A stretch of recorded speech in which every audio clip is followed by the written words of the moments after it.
말씀 나누기 전에 우리 동영상 한 편 보시고 나누도록 하겠습니다.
어떻게 보셨습니까? 박수를 치고 싶으신가 봐요.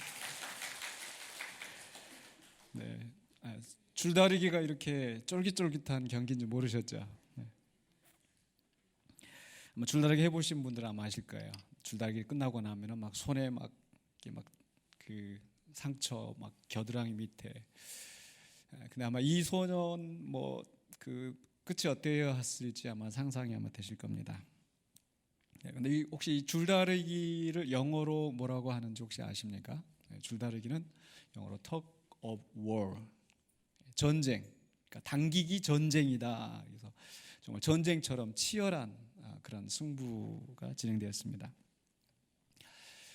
교회에 대해서 배울 때 신학교에서 여러 가지 교회 종류, 유형 교회가 있고 무형 교회가 있고 또 지상 교회가 있고 천상 교회가 있고, 근데 또 하나 재미있는 것은 승리적 교회가 있고, 요즘 승리라는 말 잘 안 쓴다고 이렇게 요즘 하도 이렇게 뉴스에서 승리 때문에 별로 좋지 않아서 제 막내 아들이 승리라서 근데 어쩔 수가 없어요. 승리적인 교회가 있고 또 하나 그게 뭐냐면은 전투적 교회가 있다는 거예요. 전투적 교회가 있는데, 교회는 사실 전투적 교회다.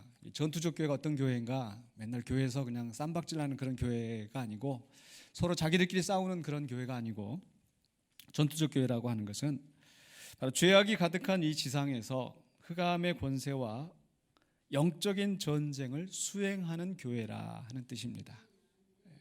우리 교회는 지금 이제 전쟁 중에, 전투 중에 있는 겁니다. 그런 의미에서 우리 교회는 전투적인 교회가 되어야 된다. 승리적인 교회는 어떤 교회냐?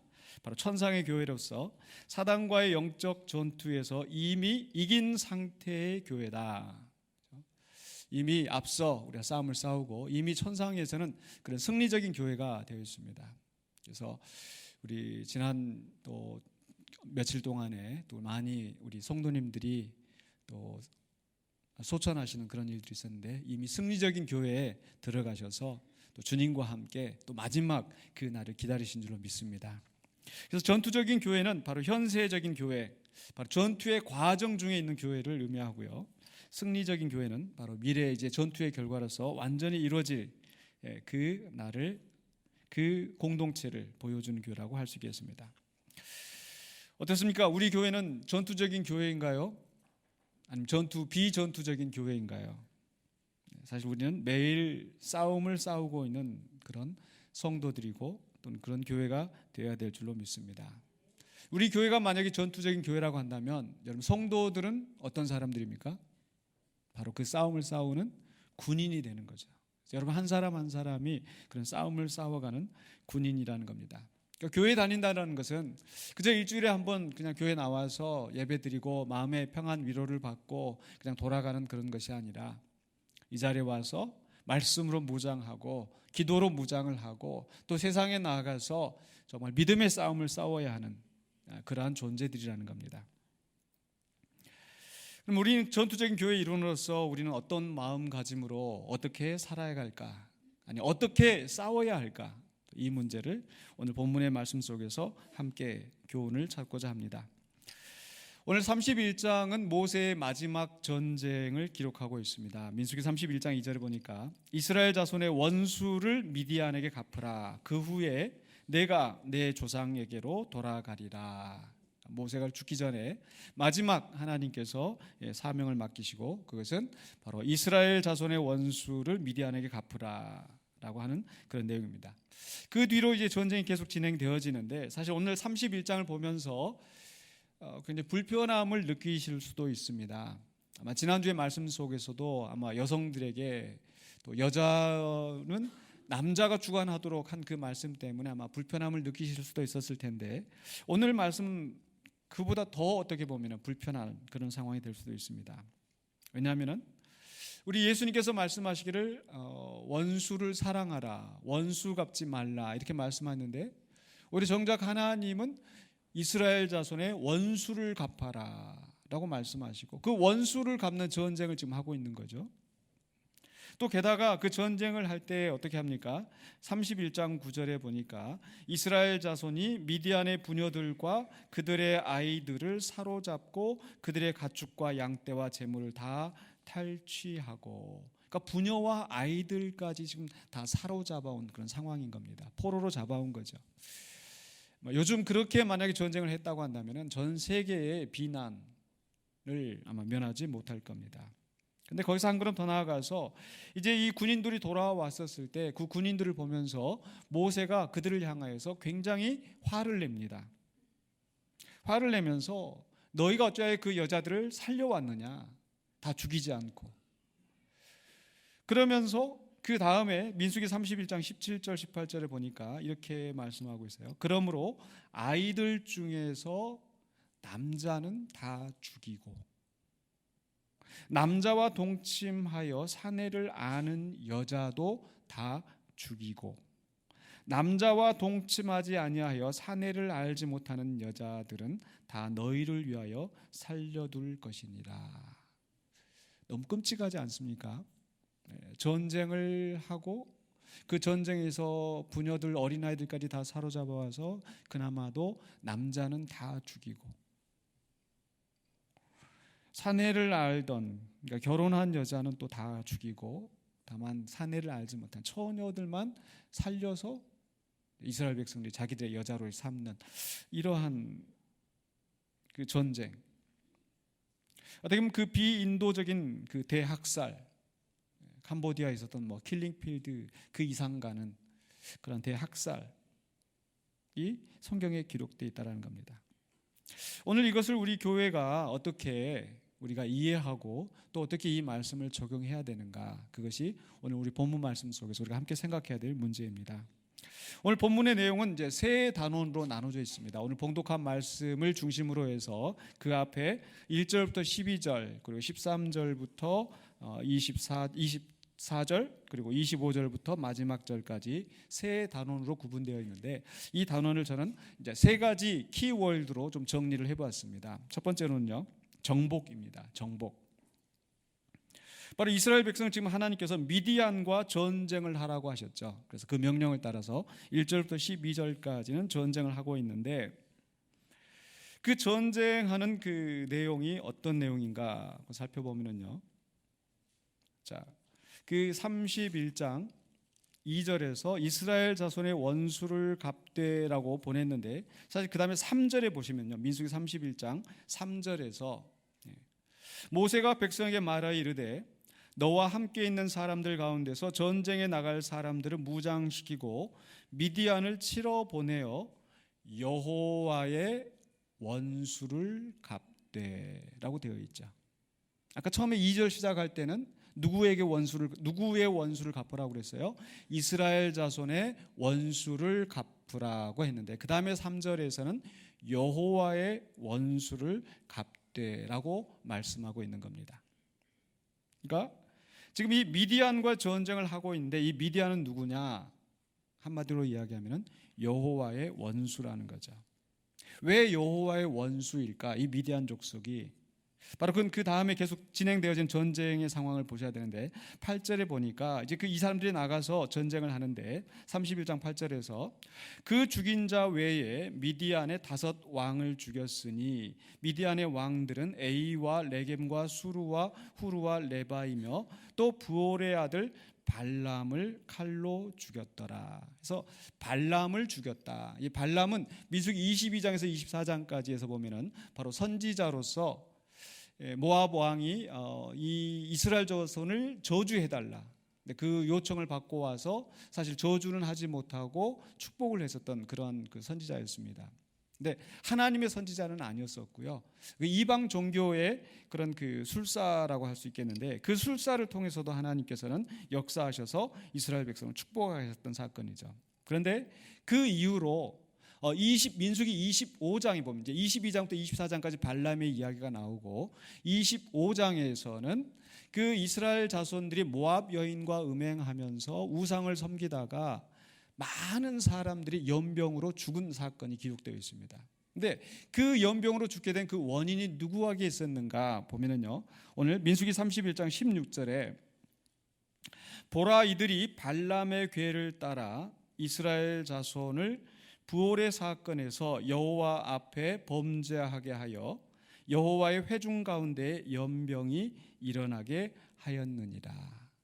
그러니까 특별히 발람을 미디안 사람이라고 성경이 기록하고 있는데, 이 발람을 처형한 사건을 굉장히 중요하게 기록하고 있어요. 그래서 미디안에게 여호와의 원수를 갚으라고 말씀하셨던 것은 바로 이것이 단순한 보복 전쟁이 아니라 바로 하나님의 엄중한 심판이라는 것을 의미하고 있습니다. 즉 이스라엘 자손의 원수를 갚으라라고 했는데, 이스라엘과 미디안 간의 개인적인 그런 그 원수 보복 분쟁이 아니라 궁극적으로 하나님의 원수를 갚는 하나님의 심판이라는 거죠. 왜 그렇습니까? 바로 하나님의 백성들을 범죄하게 한 그 타락의 근원이라는 거죠. 그래서 이것은 하나님께서 바로 그 이스라엘 하나님의 백성을 범죄하게 하여서 결국 그 백성들을 무너뜨리고, 그래서 더 나아가서는 하나님의 나라를 대적하는 그런 결과를 초래할 것이기 때문에, 마치 하나님께서 이 세상이 죄가 가득하였을 때 노아의 홍수 때 다 쓸어버리셨던 것처럼, 바로 이제 이스라엘 자손을 하나님의 심판의 도구로 삼아서 그들을 이제 심판하시는 그러한 사건이라는 겁니다. 그러니까 하나님의 공의로운 심판이라는 거죠. 마침 어제 제 아내가 집에서 이렇게 살림을 하는 그걸 보면서 이 말씀의 그 교훈의 의미가 깨달아졌습니다. 아내가 오래전에 이제 매실즙을 담기 위해서 매실을 사다가 이제 설탕으로 재워놨는데 한참 지나고 나서 보니까 거기에 이제 병 하나는 멀쩡한데 다른 병 하나가 위에 허옇게 뭐가 꼈어요? 곰팡이가 낀 거예요. 뭔가 불순물이 들어간 거겠죠. 근데 아내가 다 그걸 다 이게 곰팡이 다 걸러내고 다 끓이고 병도 다시 소독하고 해서 다시 그것만, 그 매실즙만 딱 담아 놓더라고요. 무슨 얘기인지 아시겠습니까? 곰팡이가 났는데 이게 곰팡이도 피니까 이것도 예쁘네, 그대로 두는 경우는 없다라는 거죠. 그러니까 지금 하나님께서 이 미디안 사람들을 그대로 남겨뒀을 때, 이들이 바로 그 이스라엘과 함께 접경에 있으면서 바로 하나님의 백성들을 범죄하게 하여 하나님의 나라를 무너뜨리려고 하는 이 원수들이기 때문에 하나님께서 그들을 심판하게 하셨다라는 거죠. 그렇다면 오늘 이 말씀이 우리 신약 성도들에게 어떻게 적용될 수 있을 것인가? 바로 그것은 우리 성도들도 오늘 이 시대에 전투를 하고 있는데 어떤 전투를 하고 있는가? 믿음의 싸움을 싸우고 있다는 거죠. 유다서 1장 3절에 이렇게 말씀하고 있어요. 사랑하는 자들아, 우리가 일반으로 받은 구원에 관하여 내가 너에게 편지하려는 생각이 간절하던 차에 성도에게 단번에 주신 믿음의 도를 위하여 힘써 싸우라는 편지로 너희를 권하여야 할 필요를 느꼈노니. 그러니까 성도들의 구원의 문제에 대해서 편지를 쓰다가 생각을 해보니까 정말 믿음의 도를 위하여 힘써 싸워라고 권면해야 될 이런 필요를 느꼈다. 즉 우리 교회는 믿음의 도를 위하여서 싸움을 싸우는 그런 영적 전투를 해야 되는 그런 위치에 놓여 있습니다. 근데 그렇게 필요를 느낀 이유가 뭐냐? 그 다음에 4절에 이는 가만히 들어온 사람 몇이 있습니다. 그들은 옛적부터 이 판결을 받기로 미리 기록된 자니 경건하지 아니하여 우리 하나님의 은혜를 도리어 방탕한 것으로 바꾸고 홀로 하나이신 주제 곧 우리 주 예수 그리스도를 부인하는 자니라. 가만히 교회에 들어와서 은혜를 방탕한 것으로 바꾸고 엉뚱한 메시지를 증거하면서 사람들을 미혹한 길로 인도하는 그런 이단적인 또는 불신앙의 사람들을 경계하라는 거죠.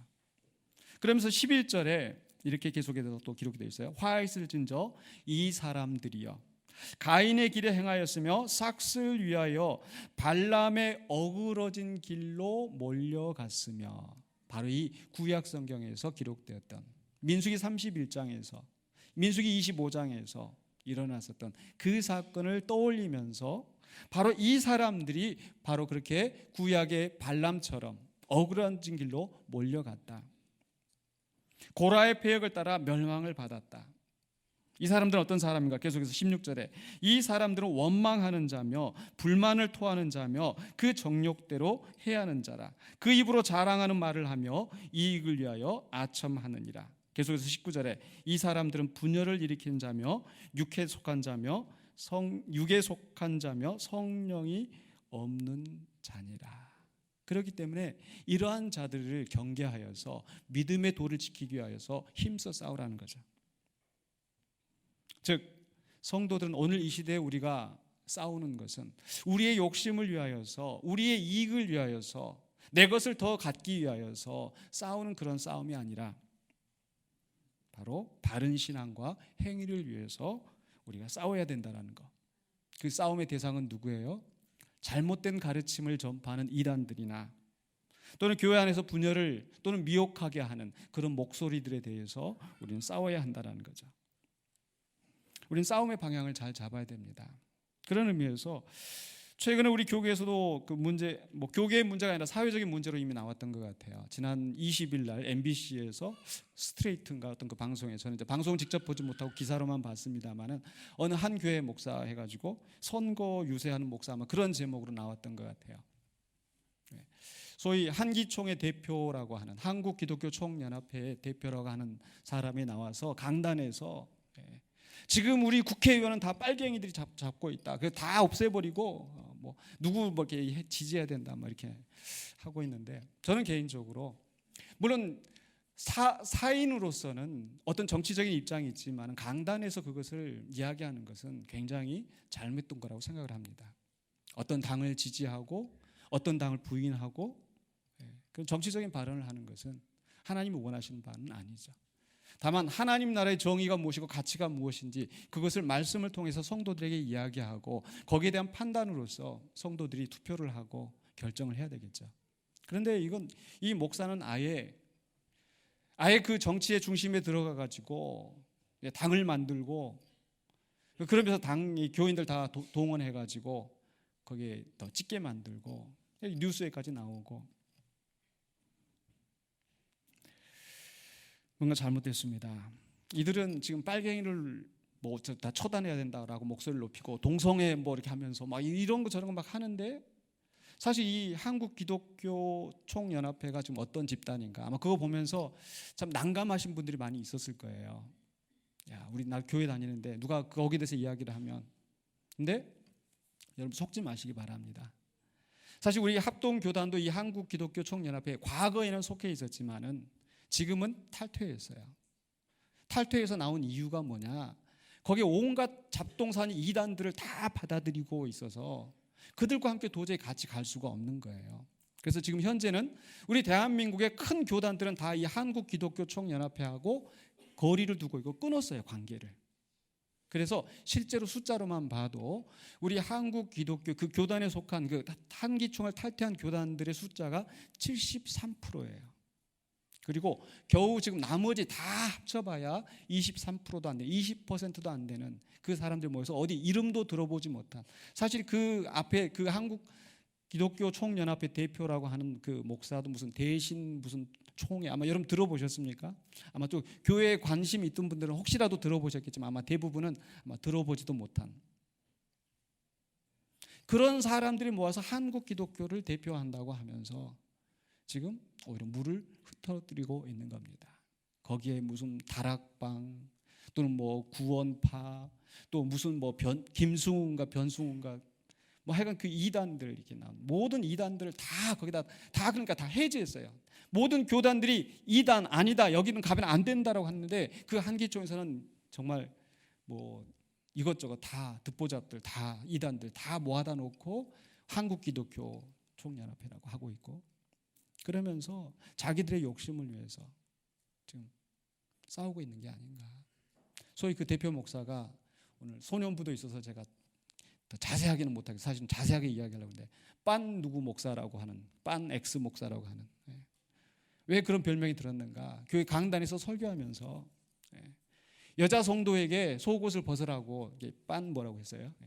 속옷을 벗어라. 벗으면은 진짜 그 성도고 벗지 않으면은 가짜 성도라는 거예요. 집사에게, 남자 집사에게 가서 집문서 가져와라. 교회 일 해야 되니까. 그래서 집문서 가져오면은 진짜 성도고 안 가져오면은 가짜 성도라는 거예요. 그 목사예요. 죄송합니다. 거기까지만 하겠습니다.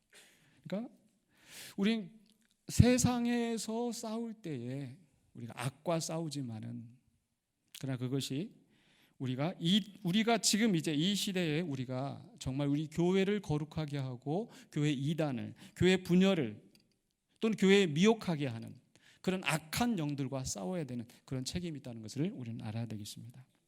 그래서 우리는 전투적인 교회, 우리의 싸움은 혈과 육에 관한 것이 아니요 오로지 거룩한 믿음의 도를 지키기 위한 신앙의 싸움, 영적인 싸움이라는 것을 기억하시기 바랍니다. 두 번째로는요, 정화입니다. 바로 오늘 봉독한 말씀 속에서 13절로 24절에서 바로 성결을 유지하는 그 정화, 여호와의 원수를 갚는 전쟁이기 때문에 이것은 거룩한 전쟁이고, 그 거룩한 전쟁이기 때문에 거기에 참여한 군인들이 거룩함을 유지해야 된다는 거죠. 여자들을 데려온 것에 대해서 모세가 진노했던 이유도 바로 이 여자들 때문에 우리 이스라엘 백성이 범죄하여서 유혹에 넘어갔었는데 또 이렇게 여자들을 데려와서 유혹으로 가게 하려느냐라고 하는 그런 외침이었던 겁니다. 뿐만 아니라 그 이후로 또 계속해서 보면은 제의적인 정결을 하게 하는데 민수기 31장 19절에 보시면요, 너희는 이레 동안 진영 밖에 주둔하라. 누구든지 살인자나 죽임을 당한 사체를 만진 자는 셋째 날과 일곱째 날에 몸을 깨끗하게 하고 너희 포로도 깨끗하게 할 것이며. 지금 전쟁에 나가서 승리하고 돌아왔잖아요. 그러면 다들 막 환영을 하면서 축하 파티를 잔치를 해도 모자랄 판에 지금 모세가 그들에게 명령한 것은 너희는 일주일 동안 진영 바깥에 있겠다는 거죠. 왜 그렇습니까? 바로 부정하게 되었던 것을 다 깨끗하게 하라. 그리고 나서 21절로 23절에서 계속해서 보면은 바로 그 전쟁의 무기들, 또 그들이 피 묻었던 옷들, 그런 모든 것들을 이제 불에 견딜 수 있는 것은 불을 지나가게 하고, 불로 그러니까 소독을 하게 하고, 불로 하면 타버리는 것들은 물로 지나가게 해서 그것들을 다 정결하게 하였습니다. 이런 모든 것들이 무엇을 이야기합니까?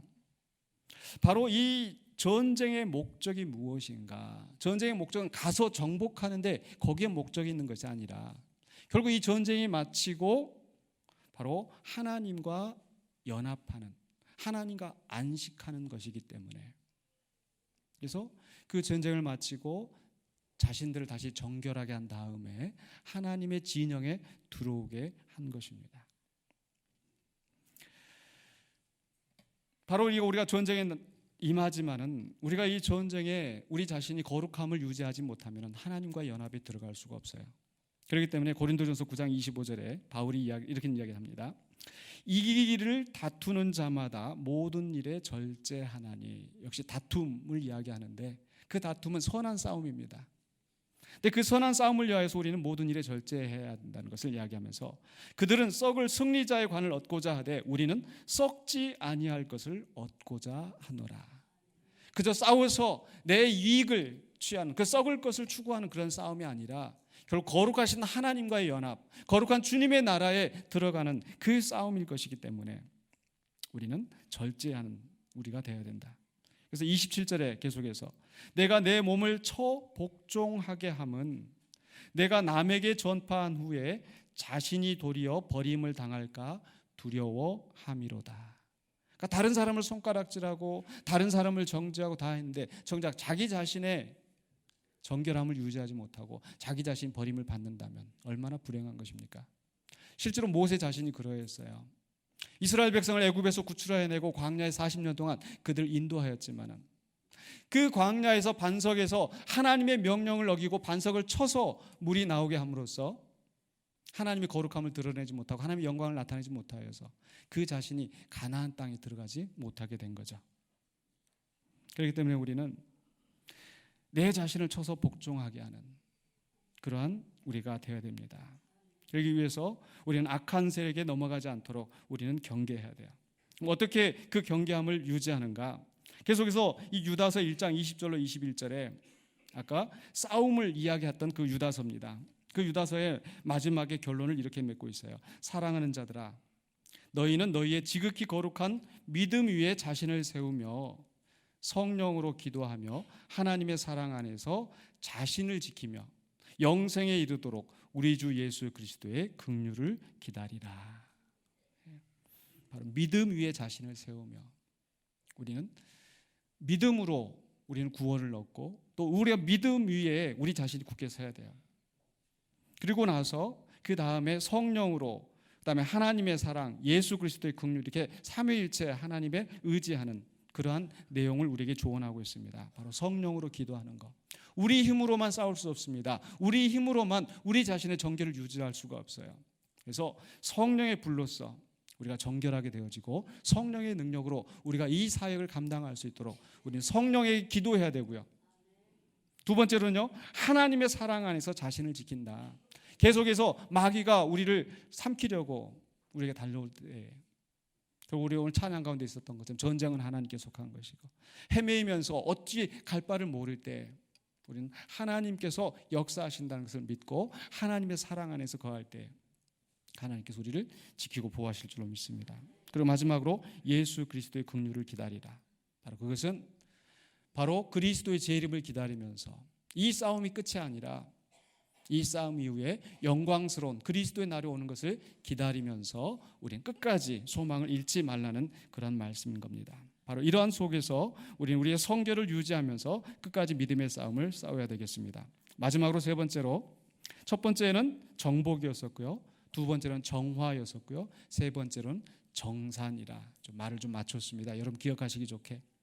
바로 전리품을 분배하는 겁니다. 25절로 54절에서 전리품을 분배하는데 27절에 보니까 이렇게 기록이 되어 있습니다. 그 얻은 물건을 반분하여 절반은 전쟁에 나갔던 군인들에게 주고 절반은 회중에게 주고. 전리품을 군인들이 가서 얻어왔는데 그것을 군인들만, 전쟁에 참여했던 사람만 가진 것이 아니라 절반은 어떻게 해요? 군인들을 주고 절반은 회중들에게. 그래서 계속해서 28절로 30절을 보면은 군인의 몫에서도 또 500분의 1을 하나님 앞에 제사장에게 드리게 하였고, 또 회중에게 주어진 그 절반에서 50분의 1을 바로 레위 사람에게 돌리게 하였습니다. 이들은 전쟁에 참여하지 않았지만, 그러나 그 군인들이 전쟁에서 얻은 모든 전리품들을 함께 누리고 유익을 얻는 그러한 모습을 보여주고 있어요. 이것은 우리에게 어떤 의미가 있습니까? 바로 신약에서 우리가 영적인 투쟁을 계속할 때 이 투쟁을 통한 이익은 내 자신이 얻을 뿐만 아니라 또 누가 얻어요? 우리 공동체가 함께 누리게 된다는 겁니다. 하나님이 영광을 받으시고 또 우리 공동체가 그 유익을 누리게 되는 것. 그래서 유다서에서도 계속해서 오늘 유다서 말씀 같이 나누고 있는데 믿음의 싸움을 이야기하면서 마지막에 22절로 23절에 이렇게 결론을 짓고 있어요. 어떤 의심하는 자들을 긍휼히 여기라. 또 어떤 자를 불에서 끌어내어 구원하라.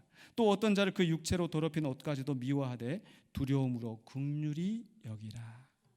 시험이 든 사람, 내가 믿음에 바로 서 있을 때에 다른 흔들리는 사람들을 단지 정죄하고 미워하는 것이 아니라 오히려 긍휼히 여기고 그 사람을 주님 앞으로 돌아오게 하는 그 일을 감당하라는 거죠.